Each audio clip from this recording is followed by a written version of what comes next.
ವಿಶ್ವಮಾನ್ಯ ದಾರ್ಶನಿಕರು Buddha, Basava, Ambedkar, Paramahamsa, Vivekananda, Kanakadasa, APJ ಅವರನ್ನ ಎನ್ನ ಮನದಾಳದಲ್ಲಿ ಅತ್ಯಂತ ಗೌರವದಿಂದ ಸ್ಮರಿಸಿ, ಯಾವ ಸಾಧ್ಯತೆಗಳ ಭೂಮಿ ಬಸವ ಕಲ್ಯಾಣ, ಈ ಬಸವ ಕಲ್ಯಾಣ ಮತ್ತೆ 12ನೇ ಶತಮಾನದ ಗತವೈಭವ ಈ ಒಂದು ನೆಲದಲ್ಲಿ ಪುನರುಚ್ಚರಿಸಬೇಕು, ಎದ್ದೇಳಬೇಕು.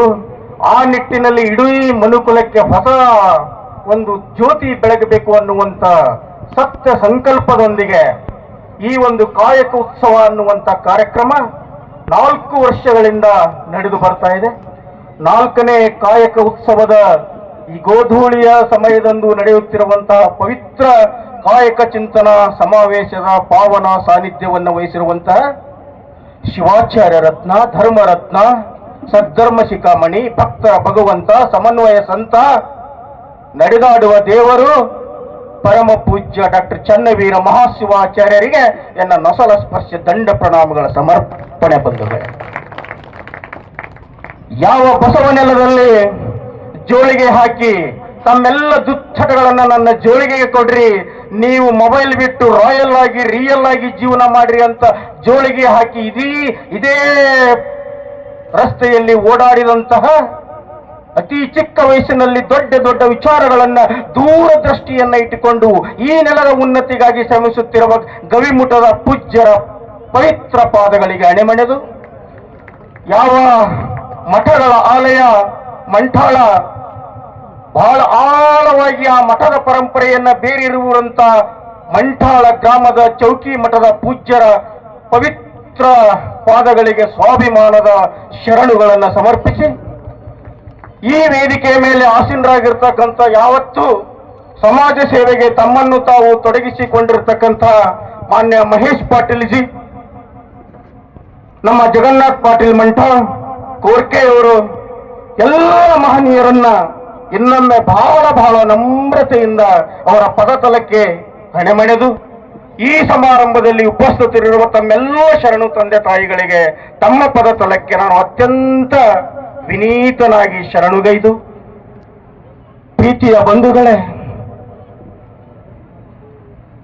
1945 ಆಗಸ್ಟ್ 9 ಮತ್ತು ಆಗಸ್ಟ್ 6 ಮತ್ತು 9 ತಾರೀಕಿನಂದು ಜಗತ್ತಿನ ಹಿರಿಯಣ್ಣ ಎಂದು ಕರೆಸಿಕೊಡುವ ಸೋಕಾಲ್ಡ್ ಅಮೆರಿಕ ಜಪಾನ್ ದೇಶದ ಮೇಲೆ ಒಂದು ಸ್ಫೋಟ ಮಾಡಿತು.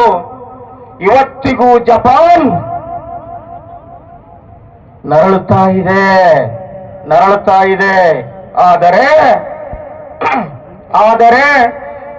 12ನೇ ಶತಮಾನದಲ್ಲಿ ಇದೇ ನೆಲದಲ್ಲಿ ಅನುಭವ ಮಂಟಪ ಎನ್ನುವ ಪ್ರಯೋಗಶಾಲೆಯಿಂದ ಒಂದು ಸ್ಫೋಟ ಆಯಿತು.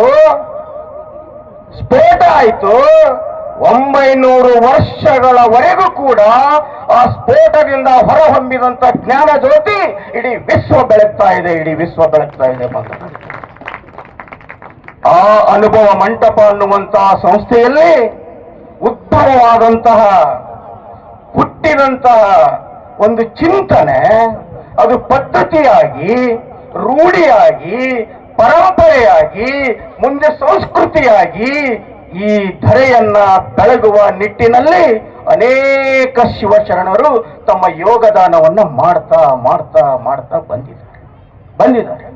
ಪ್ರೀತಿಯ ಬಂಧುಗಳೇ, ಕೆಲಸ ಮತ್ತು ಕಾಯಕ ಇವೆರಡಕ್ಕೂ ಬಹಳ ವ್ಯತ್ಯಾಸವಿದೆ. ಕೆಲಸ ನಮ್ಮ ಭೌತಿಕ ಸಂಪತ್ತನ್ನು ವೃದ್ಧಿಸಿದರೆ, ಕಾಯಕ ನಮ್ಮ ಅಂತರಂಗದ ಹೊಳಪನ್ನು ಹೆಚ್ಚಿಸುತ್ತದೆ. ಇದು ಉದ್ದೇಶ. ಬಸವಣ್ಣ, ಬಸವಾದಿ ಶರಣರು, ಅಲ್ಲಮಾದಿಗಳು ಮಾಡಿರುವಂತಹ ಪ್ರಯತ್ನದಿಂದ ಇವತ್ತು ಕಾಯಕ ಆಂಗ್ಲ ಭಾಷೆಯಲ್ಲಿ ಕಾಯಕಕ್ಕೆ ಪರ್ಯಾಯ ಶಬ್ದ ಇಲ್ಲ, ಅದಕ್ಕೆ ಅವರು ವರ್ಕ್ ಅಂತ ಬಳಸ್ತಾರೆ. ವರ್ಕ್ ಅಂದ್ರೆ ಕೆಲಸ ಅಷ್ಟೇ. ಕಾಯಕಕ್ಕೆ no equal word in the English. ಕಾಯಕ ಇಟ್ಸೆಲ್ಫ್ ಕಾಯಕ. ಕಾಯಕಕ್ಕೆ ಇಡೀ ಜಗತ್ತಿನಲ್ಲಿ ಅರ್ಥ ಕೊಟ್ಟಂತ ಒಂದು ಸಾಧ್ಯತೆ ನೆಲ, ಒಂದು ಭೂಮಿ ಅದು ಯಾವುದಾದ್ರೂ ಇದ್ರೆ ಬಸವ ಕಲ್ಯಾಣ. ಬಸವ ಕಲ್ಯಾಣ. ಪ್ರೀತಿಯ ಬಂಧುಗಳೇ, ಮಾಡುವ ಕೆಲಸಕ್ಕೂ ಮತ್ತು ಕಾಯಕಕ್ಕೂ ಬಹಳ ವ್ಯತ್ಯಾಸ. ಅಂಬಾರಾಯ್ ಉಗಾಜಿ ಗಂಟಿ ಬಡವರ ಒಳಗೆ ಹೋಗಿ ಸುಮ್ಮನೆ ಕೂತು ಮನೆಗೆ ಬಂದು ಸಹಿ ಮಾಡಿ ಪಗಾರ ತಗೊಳ್ಳೋಣಂದ್ರ ಅದರ ಅರ್ಥ ಏನು? Kill the time, count the days and get the salary. ಇದು ಕೇವಲ ಕೆಲಸ, ಇದು ಕೇವಲ ಕೆಲಸ ಅಷ್ಟೇ. ಕಾಯಕದಲ್ಲಿ ಅದು ಭಕ್ತಿ ಸೇರಬೇಕು, ಕಾಯಕದಲ್ಲಿ ಸೇವೆ ಸೇರಬೇಕು, ಕಾಯಕದಲ್ಲಿ ತ್ಯಾಗ ಸೇರಬೇಕು. ಕಾಯಕವೇ ಕೈಲಾಸ ಆಗ್ತದೆ. ಅದಕ್ಕೆ ವಿವೇಕಾನಂದರು ಹೇಳಿದ್ರು, ಸೇವೆಯೇ ಸ್ವರ್ಗ, ಆಚಾರ್ಯವೇ ಸ್ವರ್ಗ ಅಂತ ಬಸವಣ್ಣ ಹೇಳಿದ್ರೆ, ವಿವೇಕಾನಂದ ಹೇಳ್ತಾರೆ ಸೇವೆಯೇ ಸ್ವರ್ಗ, ಸ್ವಾರ್ಥವಿಲ್ಲದ ಸೇವೆಯೇ ಸ್ವರ್ಗ ಅಲ್ವಾ? ಸೊ ಹೀಗೆ ನಮ್ಮ ಬದುಕನ್ನ ವಿಸ್ತಾರ ಮಾಡಲಿಕ್ಕೆ, ನಮ್ಮ ಬದುಕನ್ನ ಎಳೆದುಕೊಂಡು ಹೋಗ್ಲಿಕ್ಕೆ, ನಮ್ಮ ಬದುಕಿನ ಶ್ರೀಮಂತಿಕೆಯನ್ನ ಹೆಚ್ಚಿಸಲಿಕ್ಕೆ ಈ ಒಂದು ಕಾಯಕ ಉತ್ಸವ. ಅದು ಸ್ಥಳೀಯ ಉತ್ಪನ್ನಗಳು ನಮಗೆ ಬೇಕು. ಯಾಕೆ ಅಂತ ಹೇಳಿದ್ರೆ, ನಮಗೆ ಈಗ ನನ್ನ ಅಜ್ಜಿ ಮಾಡಿ ಕೊಡ್ತಕ್ಕಂಥ ಹುಳ್ಳ ನುಚ್ಚಿನ ವಾಸನೆ ಇಲ್ಲ, ಕೇವಲ ಪಿಜ್ಜಾ ಬರ್ಗರ್ ಅಲ್ವಾ? ನಾವು ಬೇಕಾದಷ್ಟು ಮುಂದೆ ಹೋಗಿದ್ದೇವೆ. ಆಧುನಿಕತೆಯ ಕೋಡು ಕೂಡ ನಮಗೆ ಬಂದಿವೆ. ಆಧುನಿಕತೆಯ ಕೋಡು ಬಂದಿ. ಒಂದು ಅಲ್ಲಮ ಪ್ರಭು ಅವರು ಬಹಳ ಚೆನ್ನಾಗಿದೆ ಒಂದು ವಚನ ಹೇಳ್ತಾರೆ. ಏನು? ನೀರಿನಲ್ಲೊಂದು ಗಿಡ ಹುಟ್ಟಿತ್ತು, ಗಿಡದ ಎಲೆಯನ್ನು ಮೇಯಲು ಕೋಡಗ ಬಂದಿತ್ತು. ಗಿಡದ ಎಲೆಯನ್ನು ಮೇಯಲು ಕೋಡಗ ಬಂದಿತ್ತು. ಕೋಡಗ ಎಲೆಯ ಮೆಲ್ಲುತ್ತಾ ಒಂದು ಅದ್ಭುತ ಮೂಡಿತ್ತು. ಇಲ್ಲಿವರೆಗೆ ನನಗೇನು ಅನ್ಸಿಲ್ರಿ, ಅದ್ಭುತ ಮೂಡಿತು ಅನ್ನುವರೆಗೆ ನನಗೇನು ಅನ್ಸಿಲ್ಲ. ಆ ಅದ್ಭುತ ಕೆಡವಿದಾಗ ಮಾತ್ರ ಗುಹೇಶ್ವರ ಕಾಣ. ಯಾಕೆ ಅದ್ಭುತವನ್ನ ಕೆಡುವಂದ್ರು ಅಲ್ಲಮ ಪ್ರಭುಗಳು? ಅದ್ಭುತ ಅಂದಾಗ ಒಂದೇನೋ ವಿಶೇಷ ಇರಬೇಕಲ್ಲ, ಅದಕ್ಕೆ ಯಾಕೆ ಕೆಡುವಂದ್ರು? ಅದ್ಭುತ ಕೆಡವಿದೆ ಅವಾಗ ಗುಹೇಶ್ವರ ನೋಡ ಯಾಕೆ ಹೇಳಿದ್ರು ಅಂತಂದ್ರೆ, ಇವತ್ತ ಸಂಸಾರ ಎಂಬ ಜಲದಲ್ಲಿ ಅಟ್ಯಾಚ್ಮೆಂಟ್ ಅಂತಕ್ಕಂಥ ಒಂದು ಗಿಡ ಬೆಳೆದು ಸಿಕ್ಕಾಪಟ್ಟೆ ಮುಂದೆ ಹೋಗ್ತಾ ಇದ್ದೇವೆ. ಹೋಗ್ಬಾರದಂತಲ್ಲ. ಆಧುನಿಕತೆ ಬರಲಿ, ಮುಂದುವರಿಯಲಿ, ಪ್ರಪಂಚ ಮುಂದುವರಲಿ, ಬೇಕಾದಷ್ಟು ಆವಿಷ್ಕಾರಗಳಾಗಲಿ, ಯಾರು ಬೇಡ ಅಂತಾರ. ಬಟ್ ಅದು ನನಗೆ ಕೋಡಾಗಿ ಪರಿವರ್ತನೆ ಆಗಬಾರದು, ದರ್ಪವಾಗಿ ಪರಿವರ್ತನೆ ಆಗಬಾರದು, ಅಹಂಕಾರವಾಗಿ ಪರಿವರ್ತನೆ ಆಗಬಾರದು. ಅದೇ ಖರೆ, ಇದು ಸುಳ್ಳ ಅನ್ನುವಂತರ ಮಟ್ಟಿಗೆ ನನ್ನ ಬುದ್ಧಿ ವಿಚಲಿತ ಆಗಬಾರದು. ಅದಕ್ಕೆ ಅಂಥದ್ದೇನಾದರೂ ಒಂದು ಕೋಡ್ ನಿಮಗೆ ಬಂದಿದ್ರೆ ಆ ಕೋಡ ಮೊದಲು ಕೆಡೂರಿ, ಅವಾಗ ನಿಮಗೆ ಗುಹೇಶ್ವರ ಸಿಗ್ತಾನ. ಗುಹೇಶ್ವರ ಎಷ್ಟು ಸಮಂಜಸ ರೀ ಅಲ್ವಾ? ಸೊ ಹೀಗೆ ಅದಕ್ಕೆ ಮತ್ತೆ ಕಾಳಗ ತಾಯಿಯವರು ಹೇಳ್ತಾರೆ, ಕ್ರೀ ಶುದ್ಧವಾದಲ್ಲಿ ಭಾವ ಶುದ್ಧ. ನೋಡಿ ಎಂತ ಮಾತು. ಯಾವ ಯೂನಿವರ್ಸಿಟಿಗೆ ಹೋಗಿರ್ರಿ ಕಾಳವೆಯವರು? ಯಾವ ಯೂನಿವರ್ಸಿಟಿಗೆ ಹೋಗಿರ್ರು? ಬಸವಣ್ಣ ಬರೀ 12ನೇ ಶತಮಾನಕ್ಕೆ ಮಾತ್ರ ಸೀಮಿತ ಅಲ್ಲ. ಇವತ್ತೂ ಇದ್ದಾರೆ, ಅವತ್ತೂ ಇದ್ರು, ಇವತ್ತೂ ಇದ್ದಾರೆ, ಮುಂದೆಲ್ಲ ಕಡೆಗೆ ಇದ್ದಾರೆ. ಬಸವಣ್ಣನ ದೃಷ್ಟಿಯಿಂದ ನಾವು ನೋಡ್ಬೇಕಷ್ಟೇ. ಕಲ್ಯಾಣದಲ್ಲಿ ನಿಂತು ನೋಡ್ಬೇಕು. ಯಾಕೆ ಅಂತ ಹೇಳಿದ್ರೆ, standing point is important to acquire the view point ಅಲ್ವಾ? ಹಾರಕೂಡದ ಅಪ್ಪವರು ಬಸವಣ್ಣನ ಕಣ್ಣಿನಿಂದ ಈ ಸಮಾಜವನ್ನ ನೋಡುತ್ತಿರುವ ಕಾರಣಕ್ಕಾಗಿ 4 ಕಾಯಕ ಉತ್ಸವಗಳು ನಡೀತಾ ಇವೆ. ಹಾರಕೂಡಪ್ಪಾಜಿಯವರು ಬಸವಣ್ಣನ ದೃಷ್ಟಿಯಿಂದ, ಬಸವಣ್ಣನ ಕನ್ನಡಕದಿಂದ, ವಚನದ ಕನ್ನಡಕದಿಂದ ಈ ಸಮಾಜ ನೋಡುತ್ತಿರುವುದರಿಂದ 50 ಲಕ್ಷ ವೆಚ್ಚದಲ್ಲಿ, I repeat once again, 50 lakh expenditure ಮಾಡಿ ವಚನ ಸಾಹಿತ್ಯದ 15 ಸಂಪುಟಗಳನ್ನ ಮಾಡಿ ಲೋಕಕ್ಕೆ ಅರ್ಪಿಸಿದರು.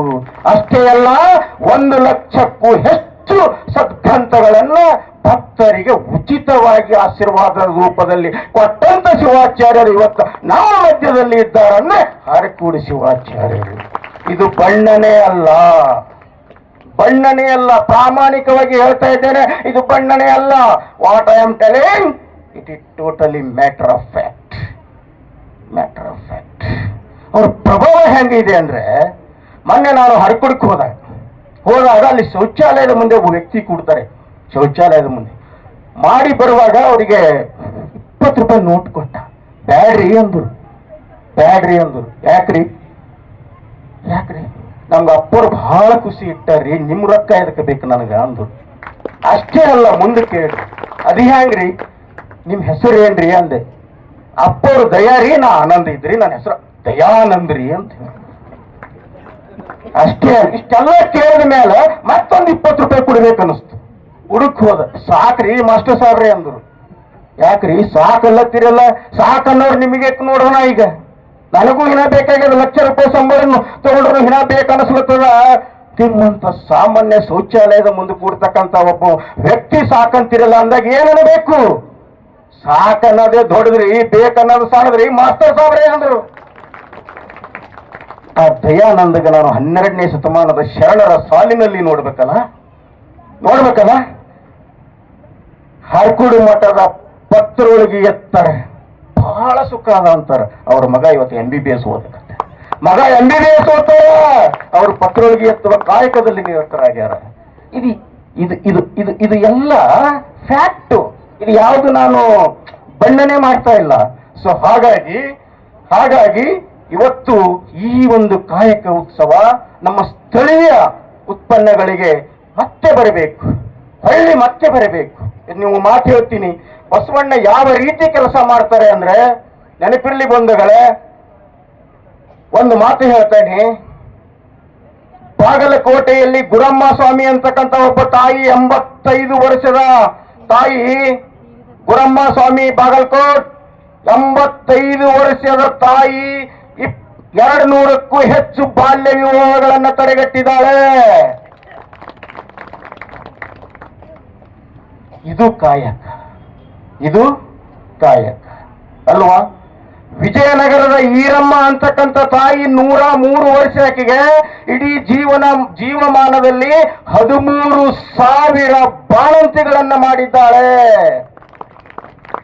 ಈ ವರ್ಷದ ರಾಜ್ಯೋತ್ಸವ ಪ್ರಶಸ್ತಿ ಆಗ್ತಾ ಇದೆ. ಇದು ಕಾಯಕ. ಹಾಗಾಗಿ ಬಸವಣ್ಣ ಸುಮ್ಮನೆ ಕೂಡಲ್ಲ. ಅವ ವಿವೇಕಾನಂದ್ರ ಬೇರಲ್ಲ, ನಾನು ಹುಟ್ಟ ಬಟ್ಟೆ ನನ್ನ ದೇಹ ಹೆಂಗ್ ಬೀಸಾಡ್ತೀನಿ ಅಂದ್ರೆ, ನಾನು ಹುಟ್ಟ ಬಟ್ಟೆ ಬೀಸಾಡ್ದಂಗೆ ಈ ದೇಹವನ್ನ ಬೀಸಾಡ್ತೇನೆ. ಜಗತ್ತಿನ ಎಲ್ಲ ಜನರು ನಾವೆಲ್ಲರೂ ಒಂದು ಅಂತ ಇಡೀ ಜಗತ್ತಿನ ಜನರು ಎಂದು ಶಿವನ ಪಾದದಲ್ಲಿ ಬಂದು, ಶಿವನ ಸಾನ್ನಿಧ್ಯದಲ್ಲಿ ಬಂದು ನಾವೆಲ್ಲರೂ ಒಂದು ಅನ್ನುವಂತ ಕಲ್ಪನೆ ಎಂದು ಬರ್ತದೋ ಅಲ್ಲಿವರೆಗೆ ನಾನು ಕೆಲಸ ಮಾಡ್ತಾ ಇರ್ತೇನೆ ಅಂತಕ್ಕಂಥ ವಿವೇಕಾನಂದನಲ್ಲಿ ನಾವು ಬಸವಣ್ಣ ಕಾಣ್ತೇವೆ ಅಲ್ವಾ? ಸೊ ಹಾಗಾಗಿ ಯಾವುದೂ ಮೇಲಲ್ಲ, ಯಾವುದೂ ಕೀಳಲ್ಲ, ಎಲ್ಲವೂ ಒಂದೇ. ಎಂಥ ಪರಿಕಲ್ಪನೆ ರೀ ಕಾಯಕ. ಬಸವಣ್ಣ ಏನು ಹೇಳಿದ್ರು?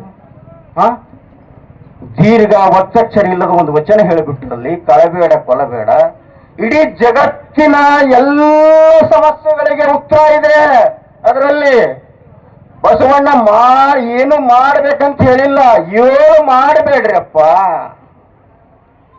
7 ಮಾಡಬೇಡ್ರಿ. ಕಳಬೇಡ ಅಂದ್ರೆ ಬರೀ ಭೌತಿಕ ವಸ್ತುಗಳನ್ನ ಕಳುವು ಮಾಡೋದಲ್ಲ, ಒಬ್ಬರ ಭಾವನೆಗಳನ್ನ ಕಳುವು ಮಾಡಬೇಡ್ರಿ, ಸಮಯವನ್ನ ಕಳುವು ಮಾಡಬೇಡ್ರಿ ಅಲ್ವಾ? ಇನ್ನೊಬ್ಬರಿಗೆ ಅಸಹ್ಯ ಇವತ್ತಾಗೇ ಬರಲ್ಲ. ಬಣ್ಣಗಳ ಹಿಂದೆ ಬೆನ್ನು ಹತ್ತಿದ್ದೇವೆ ನಾವು, ಬಣ್ಣಗಳ ಹಿಂದೆ. ಅವ್ರು ಹಿಂಗ್ ಹಚ್ತಾರ್ರಿ, ಇವ್ರು ಹಿಂಗ್ ಹಚ್ತಾರ್ರಿ. ಅರೆ ಹ್ಯಾಂಗರೆ ಹಚ್ಚಪ್ಪ, ಬಸವಣ್ಣನ ಕೆಲಸ ಮಾಡುತ್ತಿದೆಲ್ಲ ಅಲ್ವಾ? ಹೌದಲ್ಲ? ನೋಡಿ, 7 ಬಣ್ಣಗಳ ಕೂಡೆ ಬಿಳಿ ಬಣ್ಣ ಆಗ್ಯದ. ಅದಕ್ಕೆ ಬಸವಣ್ಣನವರು ಬಿಳಿಯಾದ ಈ ಬತ್ತಿ ಹಚ್ಚಿಕೊಂಡಾರ, ನೆನಪಿರ್ಲಿ. Scientific proof it is. 7 ಬಣ್ಣಗಳು ಕೂಡೆ ಬಿಳಿ ಬಣ್ಣ. ಅದಕ್ಕಾಗಿ ಬಣ್ಣದ ಬದುಕು ನಮ್ಮದಾಗಬಾರದು. ನಮ್ಮ ಬದುಕಿಗೆ ಒಂದು ಬಣ್ಣ ಬರಬೇಕು. ಅದು ಯಾವ ಬಣ್ಣ ಬರ್ಬೇಕಂದ್ರೆ ಬಸವ ಬಣ್ಣ ಬರಬೇಕು. ಒಂದುಗಳೇ, ಇಂಥ ಒಂದು ಅದ್ಭುತವಾದಂಥ ಕಾಯಕಧಾರಿಗಳು ಈ ಜಗತ್ತಿನಲ್ಲಿ ಎಷ್ಟು ಜನ ಇದೆ ಇಲ್ವಾ? ಸ್ತ್ರೀ ಕುಲದ ಉದ್ಧಾರಕ್ಕಾಗಿ ದುಡಿದ ಬಸವಣ್ಣನವರು ಅದೇ ದಾರಿಯಲ್ಲಿ ಇಡೀ ಭಾರತ ದೇಶದ ಸ್ತ್ರೀ ಕುಲಕ್ಕೆ ನ್ಯಾಯ ಕೊಡಬೇಕು ಅನ್ನುವಂತಹ ಒಂದು ವಿಧೇಯಕ ತಯಾರು ಮಾಡಿ ಸಂಸತ್ತಿನಲ್ಲಿ ಪಾಸ್ ಆಗದೇ ಇದ್ದಾಗ ತನ್ನ ಕಾನೂನು ಮಂತ್ರಿಯರಿಗೆ ರಾಜೀನಾಮೆ ಕೊಟ್ಟು ಸಂಸತ್ತಿನಿಂದ ಹೊರಗೆ ಬಂದ್ರಲ್ಲ ಡಾಕ್ಟರ್ ಬಾಬಾ ಸಾಹೇಬ್ ಅಂಬೇಡ್ಕರ್. ಅಲ್ಲಿ ಬಸವಣ್ಣ, ಅಲ್ಲಿ ಬಸವಣ್ಣ, ಅಲ್ಲಿ ಬಸವಣ್ಣ. ಈ ದೇಶದ ಯಾವುದೋ ಮೂಲೆಯಲ್ಲಿ ರೈಲ್ವೆ ಅಪಘಾತ ಆಯ್ತು, ನನ್ನ ಮಂತ್ರಿಗಿರಿಯಲ್ಲಿ ರೈಲ್ವೆ ಅಪಘಾತ ಆಯ್ತಲ್ಲ ಅಂತ ಹೇಳಿ ರಾಜೀನಾಮೆ ಕೊಟ್ಟು ಹೊರಗೆ ಬಂದರಲ್ಲ ಲಾಲ್ ಬಹದ್ದೂರ್ ಶಾಸ್ತ್ರಿ. ಅಲ್ಲಿ ಬಸವಣ್ಣ, ಅಲ್ಲಿ ಬಸವಣ್ಣ.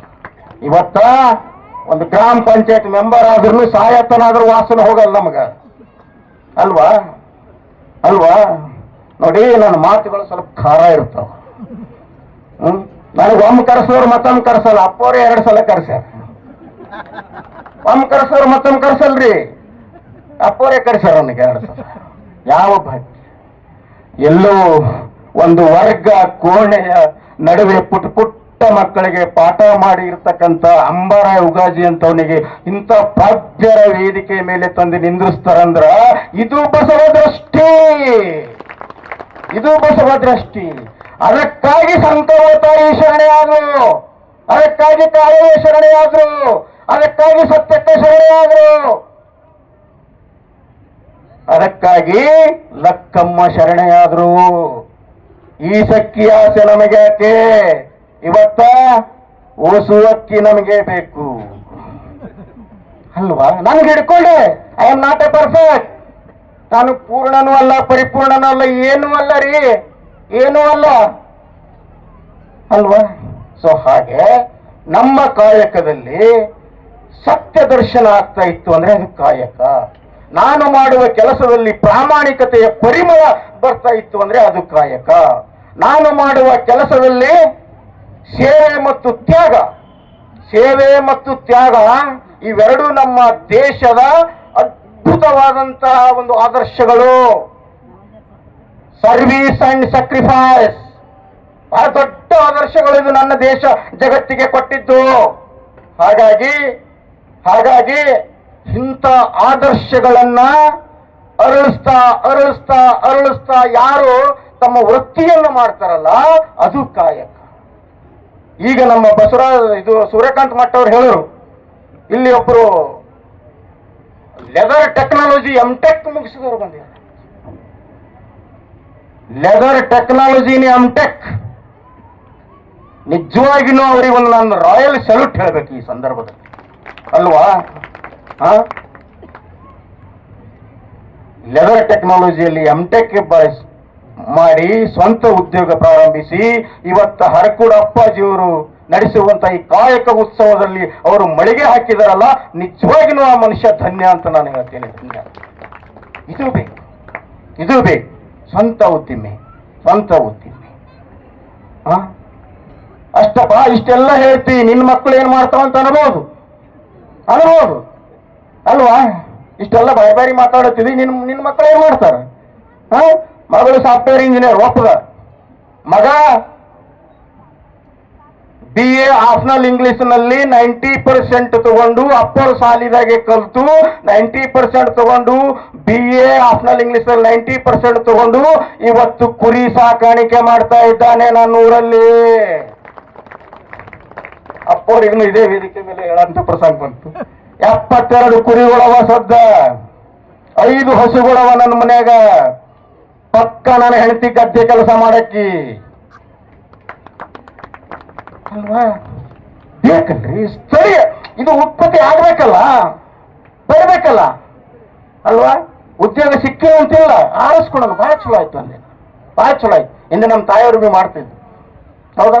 ಸೊ ಹೀಗೆ ಸ್ಥಳೀಯ ಉದ್ಯೋಗಕ್ಕೆ ಮತ್ತೆ ಸ್ಥಳೀಯತೆ ಬೆಳಿಬೇಕು. ಈ ನೆಲದಲ್ಲಿ ಬಸವ ಚಿಂತನೆ ಮಲಗಬೇಕು, ಈ ನೆಲದಲ್ಲಿ ಕಾಯಕ ಸಂಸ್ಕೃತಿ ಬೆಳಿಬೇಕು, ಈ ನೆಲದಲ್ಲಿ ಆ ಕಾಯಕ ಅದು ಬಹಳ ವಂಡರ್ಫುಲ್ ರೀ. ಯಾವ ಲೆವೆಲ್ ನೋಡ್ರಿ ಅದು, ಆ ಪದದ ಅರ್ಥನೇ ಬಹಳ ದೊಡ್ಡ ಲೆವೆಲ್ ಅದು.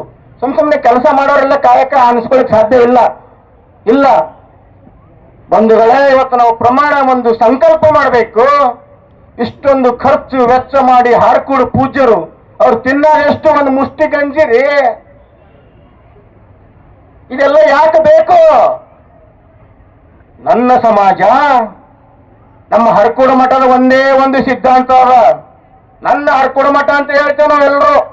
ಅವ್ರು ಹೇಳ್ತಾರ, ಇದು ಚನ್ನವೀರ ಶಿವಾಚಾರ್ಯರ ಮಠ ಅಲ್ರಪ್ಪ, ನಿಮ್ಮ ಮಠ ಭಕ್ತರ ಮಠ. ಅದಕ್ಕಾಗಿ ನನ್ನ ಮಠ ಅಂತ ನಾ ಯಾಕೆ ಹೇಳ್ಕೊತೀನಿ ಅಂದ್ರೆ, ಅದೊಂದು ಸಿದ್ಧಾಂತ ಇದೆ. ಎಲ್ಲ ಪರಂಪರೆಗಳನ್ನ ಗೌರವಿಸು. ಗಮನಿಸ್ತಾ ಇದ್ದೀರಾ? ಎಲ್ಲ ಪರಂಪರೆಗಳನ್ನ ಗೌರವಿಸು, ನಿನ್ನ ಪರಂಪರೆಯಲ್ಲಿ ಬದುಕು ಮತ್ತು ಬದುಕಿಸು. ಇದು ಹರಕೂಡು ಮಠದ ಸಿದ್ಧಾಂತ. ನಾವು ಯಾರಿಗೂ ಭೇದ ಮಾಡಲ್ಲ. ಅಪೋಸಿಟ್, ಹೌದಿಲ್ಲ? ಎಡ ಇಲ್ಲ, ಬಲ ಇಲ್ಲ, ಮ್ಯಾಲಿಲ್ಲ, ಕೆಳಗಿಲ್ಲ, ಹಿಂದಿಲ್ಲ, ಮುಂದಿಲ್ಲ. ಆಲ್ ಆರ್ ಈಕ್ವಲ್ ಬಿಫೋರ್ ಹರಕೂಡು ಮಠ. ನಮ್ಮ ಮಠದ ಮುಂದೆ ಎಲ್ಲರೂ ಸಹ ತೆರೆದವಾಗಿಲು ಕೋವಿಡ್ಗಳು ದಾಸೋಹ ರತ್ನದ ಬಾಗಿಲು ತೆರೆದಿತ್ತಂದ್ರೆ ಇನ್ನೇನ್ ಬೇಕ್ರಿ? ಇನ್ನೇನ್ ಬೇಕು ಅಲ್ವಾ? ಇಂಥ ಒಂದು ಅಪ್ಪಾಜಿಯವರು ಬದುಕಿದಾಗ ನಾವು ಬದುಕಿದೀವಲ್ಲ, ಅದೇ ದೊಡ್ಡ ಧನ್ಯ, ಅದೇ ದೊಡ್ಡ ಸಾಧನೆ ನಮ್ಮದು ಅಲ್ವಾ? ಸಮಯ ಆಗಿದೆ ಬಂಧುಗಳೇ. ಒಂದು ಮಾತು ನಾನು ಹೇಳಿ ನನ್ನ ಮಾತಿಗೆ ವಿರಾಮ ಕೊಡ್ತೇನೆ. ಇವೆಲ್ಲ ಪೂಜ್ಯ ಅಕ್ಕಾಜಿಯವರು ಎದುರಿಗಿದ್ದಾರೆ, ಭಯ ಆಗ್ತಾ ಇದೆ ಮಾತಾಡ್ಲಿಕ್ಕೆ, ಆದ್ರೂ ಸ್ಫೂರ್ತಿ ಕೊಡ್ತಾ ಇದ್ದಾರೆ. ಹೌದಾ? ಈ ಎಲ್ಲ ಮಹಾತ್ಮರು ಸೇರಿ ಮತ್ತೆ ಈ ಬಸವ ನೆಲದಲ್ಲಿ ಕಾಯಕದ ಸಂಸ್ಕೃತಿ ಅಂತಕ್ಕಂಥ ತಾವರೆಯನ್ನು ಅರಳಿಸಿದ್ದಾರೆ. ಕಾಯಕ ಸಂಸ್ಕೃತಿ ಅಂತಕ್ಕಂಥ ಒಂದು ತಾವರೆ ಅರಳಿ ನಿಂತಿದೆ. ಅದರ ಬುಡದಲ್ಲಿ ಕೂಡುವ ಬರೆ ಮಂಡೂಕನವಾಗದ ಬೇಡ ಅಲ್ವಾ? ತಾವರೆ ಅರಳುತ್ತದೆ, ಎಲ್ಲಿಂದೋ ಬಂದು ಜೇನು ಹುಣಗಳು ಮಕರಂದ ಹಿಡ್ತಾವ. ಆದ್ರೆ ಅದ್ರ ಬಟ್ಟಿಗೆ ಹಿಡ್ಕೊಂಡು ಕೂತಂತ ಕಪ್ಪಿ ಒಂದಿನೂ ಮ್ಯಾಗ ಬಂದಿಲ್ಲ, ಒಂದಿನೂ ಅದರ ಮಕರಂದ ಸೌದಿಲ್ಲ. ಈ ಕಾಯಕ ಸಂಸ್ಕೃತಿಯ ಅರಳಿದ ತಾವರೆಯ ಮೇಲೆ ನಾವೆಲ್ಲರೂ ಬಂದು ಅದರ ಮಕರಂದವನ್ನ ಹೀರಿ ನಾವು ಕೂಡ ಜೇನನ್ನ ತಯಾರು ಮಾಡಿ ನಮ್ಮ ಜೀವನವನ್ನು ಜೇನನ್ನಾಗಿ ಮಾಡಿಸಿಕೊಂಡು ಈ ಜಗತ್ತಿಗೆ ಮತ್ತೊಂದು ಒಂದಿಷ್ಟು ಜೇನಿನ ಹನಿಗಳನ್ನ ಕೊಡುವವರು ಆಗಬೇಕೇ ವಿನ ಮೌಢ್ಯ ತುಂಬಿದ ಕಪ್ಪೆಗಳಾಗಬಾರ್ದು ನಾವು ಅನ್ನುವಂತ ಮಾತನ್ನ ಹೇಳಿ, ನಾನೇನಾದರೂ ಮಾತಿನಲ್ಲಿ ಚೂರು ಹೆಚ್ಚು ಕಡಿಮೆ ಆದರೆ, if any mistakes are done by me wordly or bodily, ಆಂಗಿಕವಾಗಿ ಶಾಬ್ದಿಕವಾಗಿ ಏನಾದರೂ ನನ್ನಿಂದ ತಪ್ಪಾದ್ರೆ ದಯವಿಟ್ಟು ನನ್ನ ಮೇಲೆ ಒಂದು ಕ್ಷಮೆ ಇರಲಿ ಅಂತಕ್ಕಂಥ ಮಾತನ್ನ ಹೇಳಿ, ಮತ್ತು ಎಲ್ಲ ನುಡಿಗಳನ್ನ ಪೂಜ್ಯಪಾದರ ಎಲ್ಲ ಪಾದಗಳಿಗೆ ಅಕ್ಕಾಜಿಯವರಿಗೆ ಬಹಳ ಭಕ್ತಿಯಿಂದ ನಮ್ರತೆಯಿಂದ ಒಪ್ಪಿಸಿ ನನ್ನ ಮಾತುಗಳನ್ನ ವಿರಮಿಸ್ತೇನೆ. ಮಹಾತ್ಮ ಬಸವೇಶ್ವರ ಮಹಾರಾಜ್ ಕಿ, ಹಾರಕೂಡ ಚನ್ನಬಸವ ಶಿವಯೋಗಿ ಮಹಾರಾಜ್ ಕಿ. ಕಾಯಕ ಉತ್ಸವಕ್ಕೆ ಬಸವ ಚಿಂತನೆ ಧ್ಯೇಯ ಬೆಳಗಲಿ. ಶರಣು ಶರಣಾರ್ಥಿ. ಜೈ ಹಿಂದ್, ಒಂದೇ ಮಾತರಂ. ಅಮರ ಯೋಗಾಜಿ ಅವರು ಖುಲ್ಲಾ ಹೇಳಿಬಿಟ್ರು. ಅವರಿಗೆ ಜೋರಾದ ಚಪ್ಪಾಳೆ. ಈ ವಾಹಿನಿಯನ್ನು ನಿರಂತರವಾಗಿ ವೀಕ್ಷಿಸಲು ಯೂಟ್ಯೂಬ್ನಲ್ಲಿ ಶ್ರೀ ಹಾರಕೂಡ SRIHARKOOD ಎಂದು ಟೈಪ್ ಮಾಡಿ. ನಮ್ಮ ಈ ಚಾನೆಲ್ಗೆ ಸಬ್ಸ್ಕ್ರೈಬ್ ಮಾಡಿ, ಬೆಲ್ ಅನ್ನು ಒತ್ತಿರಿ.